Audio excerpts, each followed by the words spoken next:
विद्यार्थी मित्रांनो, या व्हिडिओमध्ये पाहूया आपण घडणी या घटकावर पोलीस भरती, तलाठी भरती किंवा कोणतीही स्पर्धा परीक्षा असेल तर एक प्रश्न हमखास विचारला जातो. तर यावरच्या महत्त्वाच्या ट्रिक ज्यामुळे सेकंदामध्ये तुम्ही प्रश्न सोडवू शकतात, पाहूयात लगेच.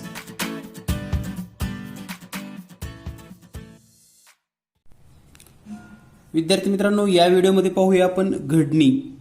तर घडणी म्हणजे काय आणि घडणी संबंधी नेमके कोणत्या प्रकारचे प्रश्न असतात हे आपण या व्हिडिओमध्ये पाहणार आहोत. स्पर्धा परीक्षा जसे की पोलीस भरती, तलाठी भरती, स्कॉलरशिप, नवोदयी किंवा कोणतीही स्पर्धा परीक्षा असेल तर घडणी किंवा घन ठोकळ्या यावरचा एक प्रश्न परीक्षेमध्ये विचारला जातो. तर नेमकं घडणीचं वैशिष्ट्य काय, तर या ठिकाणी आपण एक आकार पाहत आहात. समजा या पद्धतीचा एक कागदाचं खपट आपण कट केलेला आहे. या ठिकाणी जर आपण निरीक्षण केलं तर एकूण 1, 2, 3, 4, 5, 6 कप्पे आहेत आणि या 6 कप्प्याची ही जर समजा कागदाची घडी आहे असं आपण समजलं आणि यापासून एक घनाकृती तयार केली तर एक सुंदर असा घन तयार होतो. त्यालाच आपण घडणी असं म्हटलं जातं. म्हणजे कागदाच्या घडीपासून एक घनाकृती तयार करणे. घनाकृती तयार केली तर आता याचीच जर आपण घनाकृती तयार केली तर या पद्धतीची घनाकृती आपल्याला मिळू शकते.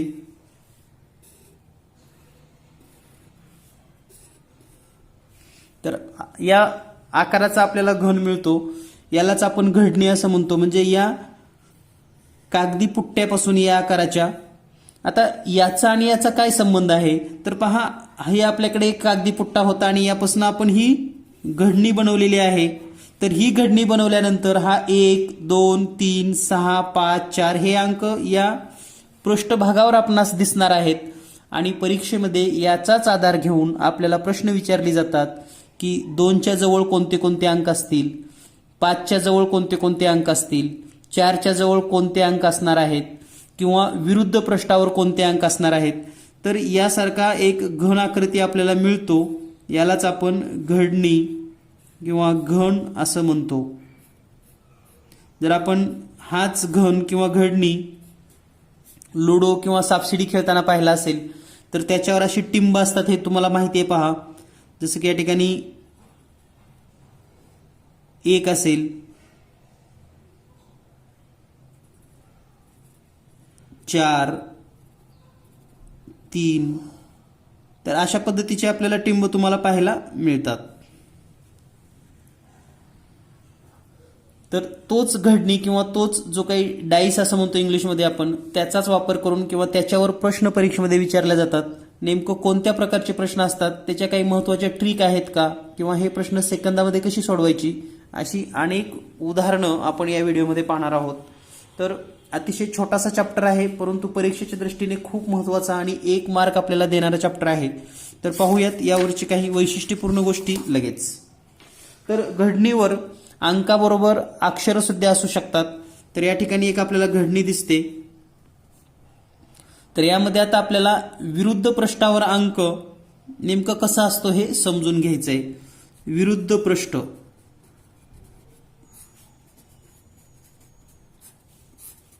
तर विरुद्ध पृष्ठ म्हणजे काय हे आपण समजून घेऊयात.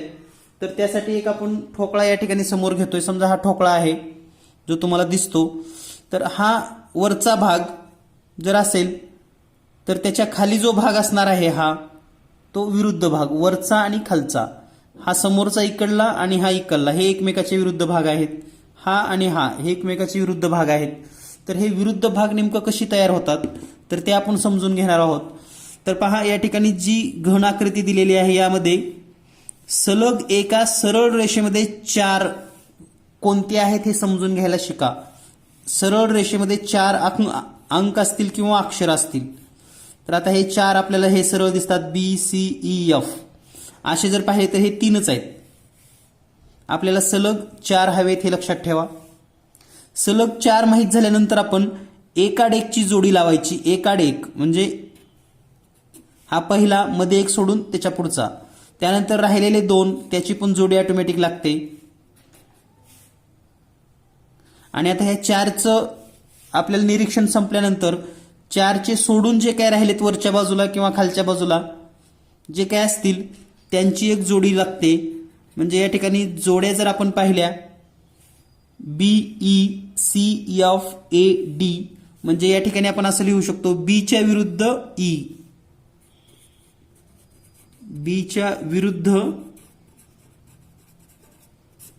बीच्या विरुद्ध पृष्ठावर म्हणायला काही हरकत नाही आपल्याला. पृष्ठावर कोणता अंक असेल किंवा कोणता अक्षर असेल तर ई, बीच्या विरुद्ध ई. तर लक्षात ठेवायला पण खूप सोपं आहे. सीच्या विरुद्ध एफ, सीच्या विरुद्ध पृष्ठावर कोणता अक्षर असेल तर एफ, CF. आणि आता राहिलेली जोडी ए आणि डी, म्हणजेच एच्या विरुद्ध पृष्ठावर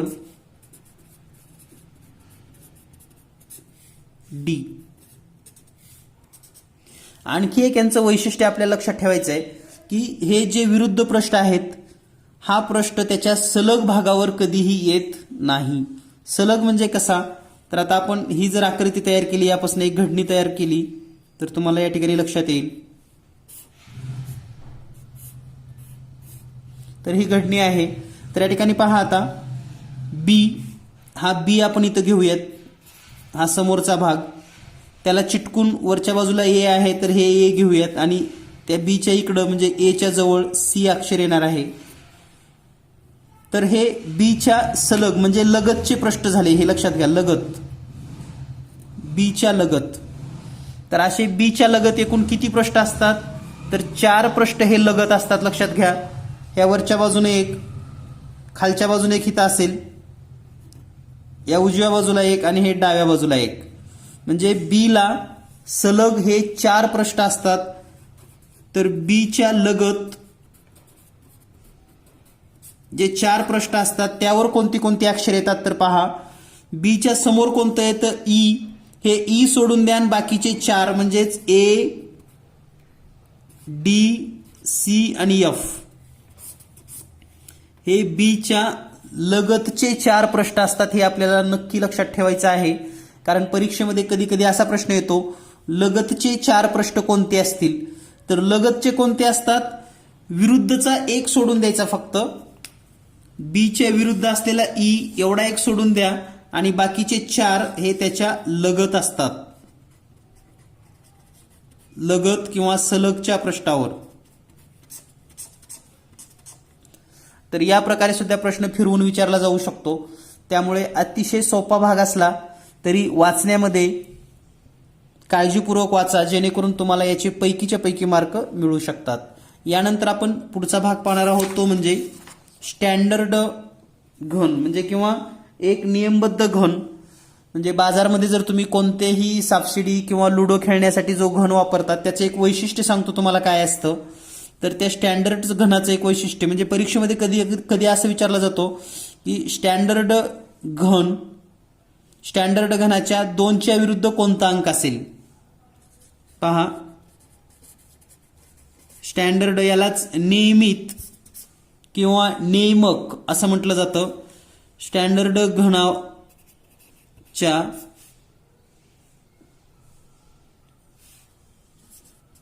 2च्या विरुद्ध कोणता अंक असेल.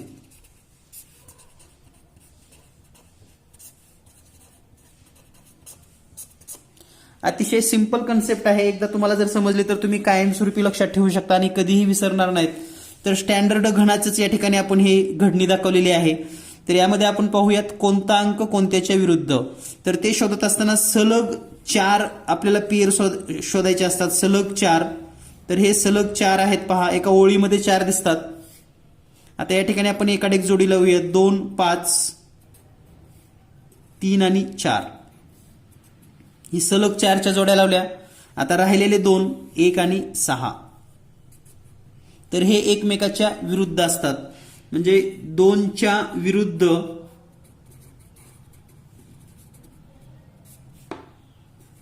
5, त्यानंतर 3च्या विरुद्ध 4 आणि 1च्या विरुद्ध 6. तर या जोड्यांचे एक वैशिष्ट्य आहे, म्हणजे हा प्रश्न न सोडवता किंवा न चेक करता सुद्धा तुम्ही उत्तर लिहू शकतात. जसं की 2च्या विरुद्ध 5, 3च्या विरुद्ध 4, 1च्या विरुद्ध 6. या सर्व जोड्यांचे एक वैशिष्ट्य असं असतं, 2च्या विरुद्ध 5 म्हणजे 2 अधिक 5 बरोबर 7. 3च्या विरुद्ध 4 म्हणजे 3 अधिक 4 बरोबर 7. आणि 1च्या विरुद्ध 6 म्हणजे 1 अधिक 6 बरोबर 7. तर हे लक्षात ठेवायला पण अतिशय सोपं आहे. कोण कोणाच्या विरुद्ध असेल किंवा कोण कोणाच्या सलग असू शकतं. तर विरुद्ध असणारा सलग कधीच येत नाही, एवढं एक लक्षात ठेवलं तर तुम्ही याची उत्तर देऊ शकतात. म्हणजे 2च्या स्टँडर्ड घनाच्या किंवा नियमक किंवा नियमित घनाच्या 2च्या विरुद्ध पृष्ठावर, तर 2 मध्ये 5 मिळवल्यानंतर 7 येते हे लक्षात ठेवा. म्हणजे 2च्या विरुद्ध 5, 3च्या विरुद्ध 4, 1च्या विरुद्ध 6, 6च्या विरुद्ध 1, 4च्या विरुद्ध 3, 5च्या विरुद्ध 2. किंवा परीक्षेमध्ये असाही प्रश्न येऊ शकतो, एका स्टँडर्ड घनाच्या विरुद्ध पृष्ठावर असणाऱ्या 2 अंकांची बेरीज किती. तर ही बेरीज नेहमी 7 असते, हे पण लक्षात ठेवा. म्हणजे या ठिकाणी कोणतीही माहिती न देता फक्त स्टँडर्ड किंवा नियमित घन एवढा शब्द वापरला जातो. नियमित घन म्हणजे नियमाने असणारा किंवा वापरला जाणारा घनाच्या विरुद्ध पृष्ठावरील अंकाची बेरीज ही नेहमी 7 येते. विरुद्ध अंकांची बेरीज नेहमी 7 असते आणि या जोड्या आता तुम्हाला लक्षात राहिल्या असतील. यानंतर आपण पुढील भाग पाहूयात. पुढचा भाग पाहूया आपण. सोपे सोपे प्रश्न आहेत या ठिकाणी. पहा, एक घडणी दिलेली आहे आणि आपल्याला विचारलेला आहे 3च्या विरुद्ध पृष्ठावरील अंक. 3च्या विरुद्ध पृष्ठावरील अंक. तर पुन्हा एकदा लक्षात ठेवा, कोणतीही घडणी दिल्यानंतर सलग 4 आहेत का हे अगोदर पहिल्यांदा चेक करायला शिका. सलग 4. यामध्ये एकाड एकची जोडी आपण लावतो 3, 6, 4, 1 आणि 2, 5 आणि 2. हे 4 सोडून राहिलेले 2 बाहेरच्या बाजूचे 2 आहेत, हे एकमेकाच्या विरुद्ध असतात.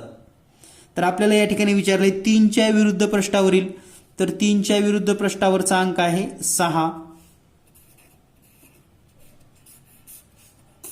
म्हणून या प्रश्नाचं उत्तर असेल पर्याय क्रमांक, किंवा पर्याय जरी दिला नसला या ठिकाणी तर आपल्याला लक्षात आलेलं आहे उत्तर कसं शोधायचं हे आपण समजून घेऊयात. यानंतर पुढील प्रश्न आहे 4च्या विरुद्ध पृष्ठावरील अंक शोधा. 4च्या विरुद्ध पृष्ठावरील अंक.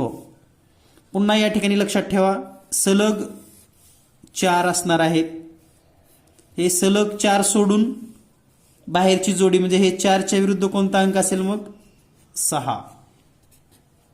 त्यामुळे कंपल्सरी 4 घणांची ओळ ही सलग लक्षातच ठेवा आणि मगच याचं उत्तर तुम्ही सेकंदामध्ये सोडवू शकतात. म्हणजे या ठिकाणी 4च्या विरुद्ध पृष्ठावरचा अंक असणार आहे 6. यानंतर पुढील प्रश्न पाहूया आपण. पुढचा प्रश्न आहे ईच्या विरुद्ध पृष्ठावरील अंक कोणता. आता पहा, ईच्या विरुद्ध पृष्ठावरील अंक. आता जर आपण एका दृष्टिक्षेपात पाहिलं तर इथं 6 पृष्ठ दिसतात आपल्याला, 1, 2, 3, 4, 5, 6. परंतु सलग 4 कोणतेही दिसत नाहीत. म्हणून काय करायचं, सलग 4 करता येण्यासारखा काय उपाय आहे का, म्हणजे कुठला कुठं उचलता ठेवता येतो. तर हा बी जो आहे तो बी या ठिकाणी पलटी मारायचा असा, म्हणजे आकृती अशी तयार होईल. पहा,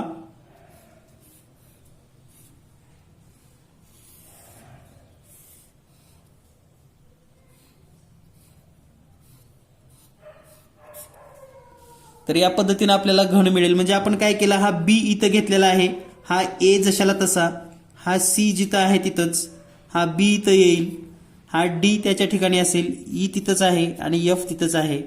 फक्त हे बी जे आहे इथलं घर हे आपण इथं घेतलेलं आहे घन तयार करण्यासाठी. आता हे सलग 4 झाले आणि आता आपल्याला ईच्या विरुद्ध हा बी पृष्ठ असेल. तर या प्रकारचं जरी काही वेगळ्या पद्धतीने विचारण्याचा प्रयत्न त्यांनी केला तर विसरू नका, किंवा अगदी सोप्या पद्धतीने तुम्ही हा प्रश्न सोडवू शकतात. कारण इथं बाहेरच्या बाजूला 2 दिसतात, सलग 4 दिसत नाहीत. तर सलग 4 घन एका ओळीमध्ये आणणं हे आपलं पहिलं टार्गेट असेल आणि हे जर तुम्ही करू शकलात तरच तुम्हाला हे प्रश्न सेकंदामध्ये सोडवता येतात. यानंतर पुढील प्रश्न आहे 3च्या सलग पृष्ठावर कोणता अंक नसेल. 3च्या सलग पृष्ठावर, सलग म्हणजेच लगतचा पृष्ठ.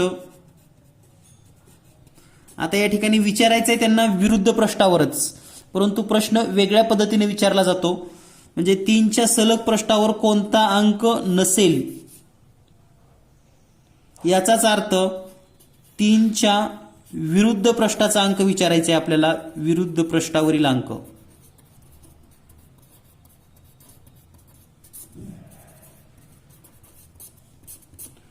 तर पहा 3च्या विरुद्ध पृष्ठावरील अंक आपल्याला कसा मिळेल. तर 3च्या विरुद्ध पृष्ठावर ही सलग एक ओळ दिसते आपणास आणि एकाडेकची जर आपण जोडी लावली तर या पद्धतीने या जोड्या आहेत. तर 3च्या विरुद्ध पृष्ठावर 1 म्हणजे याचं उत्तर असेल 1. 1 हा अंक 3च्या सलग पृष्ठावर येणार नाही कारण तो विरुद्ध पृष्ठावर असेल. यानंतर पुढील प्रश्न आहे. या ठिकाणी तुम्हाला 3 ठोकळे दिलेले आहेत, 1 2 3. या ठोकळ्यांचं तुम्हाला निरीक्षण करायचं आहे, या घणांचं तुम्हाला निरीक्षण करायचं आहे आणि डीच्या विरुद्ध पृष्ठावर कोणता अंक असेल. तर डीच्या विरुद्ध कोणता अंक असेल हे आपल्याला शोधायचं आहे. तर आता हे प्रश्न सोडवण्यासाठी काही ट्रिक आपल्याला वापरता येतात का किंवा काही आयडिया आपल्याला वापरता येतात का हे आपण समजून घेणार आहोत. तर विद्यार्थी मित्रांनो, याची एक सोपी आयडिया आहे, जास्त डोक्याला ताण न देता, परंतु त्यासाठी तुम्हाला एक साहित्य गरजेचं आहे आणि ते म्हणजे खोडरबर. म्हणजे तुम्ही परीक्षेला जाताना खोडरबर घेऊन गेलात तरच हा प्रश्न तुम्हाला खूप लवकर सोडवता येतो. तो नेमका कसा हे आपण समजून घेऊयात. तर हे खोडरबर आहे. खोडरबर या ठिकाणी जशी घन आकृती दिसते तुम्हाला अशी जर आपण आकृती दिसली तर या ठिकाणी डी लिहू शकतो. तर हे आलं डी. वरच्या पृष्ठावर काय आहे, हे डी झालं. वरच्या पृष्ठावर या ठिकाणी आहे सी आणि सी आणि डी जर आपल्याला असं दिसत असेल तर या बाजूला आहे एफ.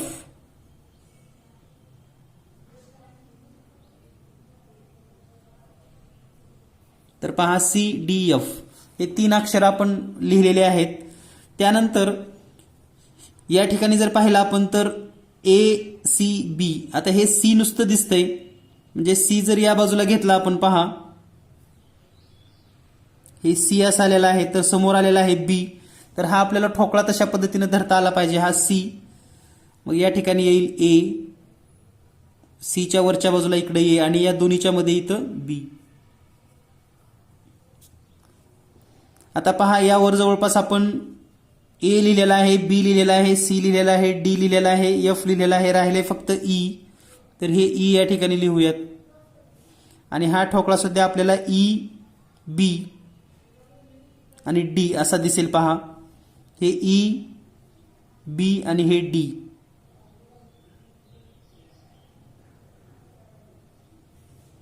तर आता आपल्याला जो काही प्रश्न विचारलाय तो तुम्ही सेकंदामध्ये सोडवू शकतात. जसं की डीच्या विरुद्ध पृष्ठाला, डी कुठं आहे, हा वर, हा डी आहे तर त्याच्या विरुद्ध जर विचार केला तर खालची बाजू इकडली असेल.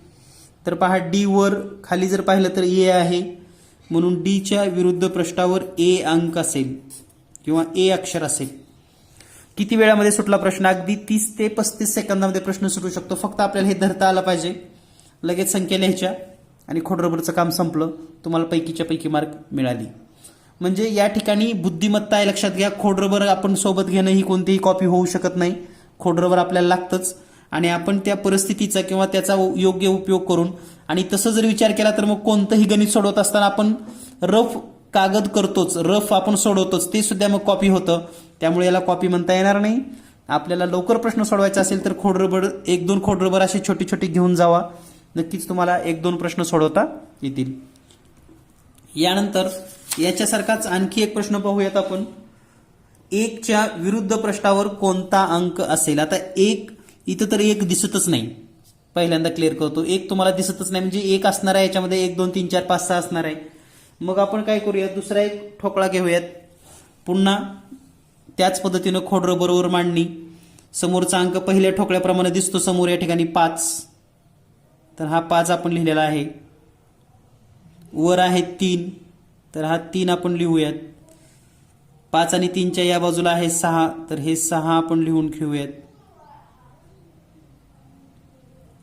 तर पहा 3, 5, 6 आपल्याला दिसतंय. आता आपण 3 इथं दिसतं, तर 3च्या या बाजूला 4 आहे, इकडं 2 आहे, इकडं 4 आहे. तर आपण जर 3 असंच मांडणी करून ह्याला जर असं फिरवलं पहा, तर हे वर 3, इकडं 2, म्हणजे ह्या 3च्या इकडं पहा आपल्याला 2 लिहिता येईल. या ठोकळ्याप्रमाणे 2 नंबरच्या ठोकळ्याप्रमाणे या ठिकाणी 3च्या बाजूला 2 आणि 3 आणि 2च्या समोर इकडे 4. आता पहा 3, 2च्या वरच्या बाजूला 6 लक्षात येणार आहे, तर या ठिकाणी येईल 6. 6 आलेला आहे 3, 2च्या 6 इकडे पहा. तर राहिला कोणता? 1 अंक. हा 1 अंकासाठी फक्त रिकामा राहिलेला आहे. तर 1च्या विरुद्ध कोणता अंक येईल? 1च्या विरुद्ध 3 अंक येईल. आपल्याला लगेच दिसेल 1च्या विरुद्ध 3. तर या पद्धतीने आपण हा प्रश्न सोडवू शकतो, 1च्या विरुद्ध 3. यानंतर पाहूया आपण पुढील प्रश्न. पुढचा प्रश्न आहे, या ठिकाणी चिन्हांचा वापर केलेला आहे. तर हॅशच्या विरुद्ध पृष्ठावर कोणते चिन्ह असेल? तर पहा पहिल्या याच्यानुसार या ठिकाणी चौकटमध्ये टिंब, वर्तुळ टिंब आणि @ दिसतंय. तर तशाच पद्धतीने आपण या ठिकाणी हे करूयात. चौकोन मध्ये टिंब, त्यानंतर या ठिकाणी @ या ठिकाणी वर्तुळ आणि मध्ये टिंब. आता या ठिकाणी जर पाहिलं आपण, हॅश आणि चौकोनाच्या या बाजूला @ आलेला आहे, म्हणजे या ठिकाणी हॅश आहे, चौकोन आणि @. तर आपण जर ही आकृती अशी पाहिली पहा, चौकोन @ इथे दिसतंय तुम्हाला आणि त्याच्या बाजूला इथे हॅश आलेला आहे. तर हे हॅश इथे घेऊयात आपण. त्यानंतर हॅशच्या 2 बाजूला गोल आणि हे त्रिकोण दिसतं. तर हॅश जर आपण वरच्या ह्या बाजूला घेतलं पहा, तर हे हॅश, तर समोर या ठिकाणी गोल टिंब भरीव आहे आणि वर आहे त्रिकोण. तर आपल्याला ही पण आकृती दिसेल, हॅश, त्रिकोण आणि हे. तर आता हॅशच्या विरुद्ध बाजूला हॅश इथं दिसतं तुम्हाला, वरची बाजू हॅश, तर हॅशच्या विरुद्ध खाली वर्तुळात टिंब, वर्तुळात टिंब आणि त्याच्या खाली हॅश, हे तुम्हाला लक्षात येईल.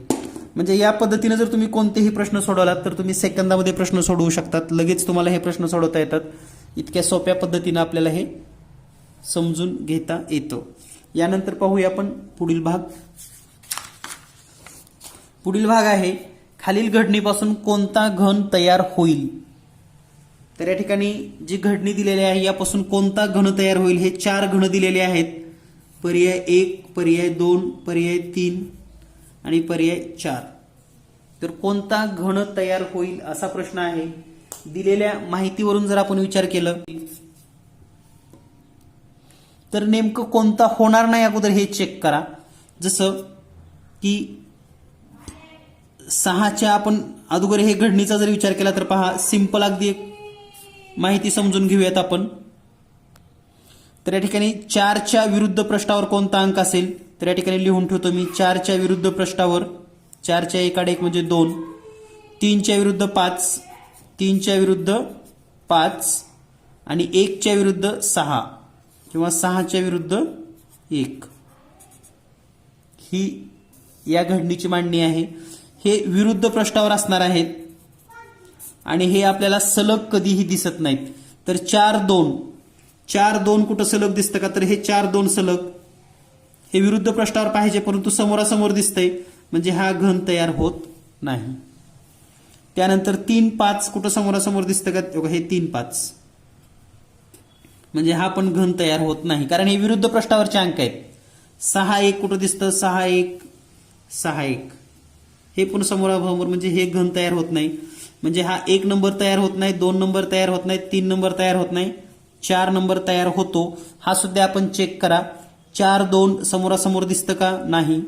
3, 5 समोरासमोर दिसत नाही. 6, 1 दिसत नाही, म्हणजे सलग दिसतं का? असं नाही दिसत, म्हणजे हा घन 100% तयार होतो. या पद्धतीनं तुम्ही प्रश्न सोडवू शकतात. म्हणजे तुम्हाला असा एक घन आकृती दिली जाते, घडणी दिली जाते आणि यापैकी पर्यायात कोणता घन तयार होत नाही असं विचारलं जातं. तेव्हा हे लक्षात ठेवा, विरुद्ध पृष्ठावरचे सलग दिसायला नको आहेत.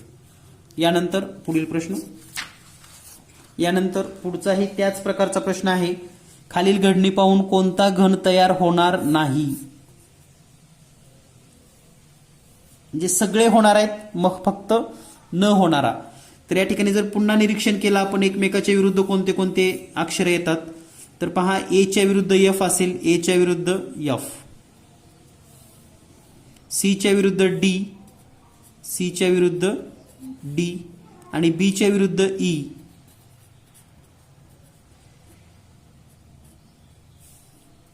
या पद्धतीने जोड्या आहेत. ए च्या विरुद्ध एफ, सी च्या विरुद्ध डी, बी च्या विरुद्ध ई. आता हे निरीक्षण केल्यानंतर होणार नाही असं विचारले. होणार नाही म्हणजे बीई, एएफ आणि सीडी कुठं सलग दिसतं का पहा. बीई नाही, एएफ पण नाही, सीडी नाही, एएफ नाही, बीडी नाही, सीडी नाही. त्या ठिकाणी पहा ए बी नाही, ए सी नाही. या ठिकाणी हे सी आणि डी सलग आलेला आहे. हे विरुद्ध पाहिजे होतं. म्हणजे या ठिकाणी हा घन आपल्याला काढता येतो, हा घन काढता येतो, हा पण घन काढता येतो, परंतु सी डी हे विरुद्ध पृष्ठावरचे सलग आलेले आहेत. या ठिकाणी सलग म्हणजे हा घन आपण काढू शकत नाही किंवा तयार करू शकत नाही. तर इतक्या सोप्या सोप्या थीम, अगदी 3 ते 4 प्रकारचीच प्रश्न या टॉपिकवर असणार आहेत, परंतु एक प्रश्न हमखास परीक्षेमध्ये विचारला जातो. त्यामुळं काळजीपूर्वक हे लक्षात ठेवा आणि याची प्रॅक्टिस करत राहा. भेटूया लवकरच पुढील नवीन व्हिडिओमध्ये. धन्यवाद. Thank you very much.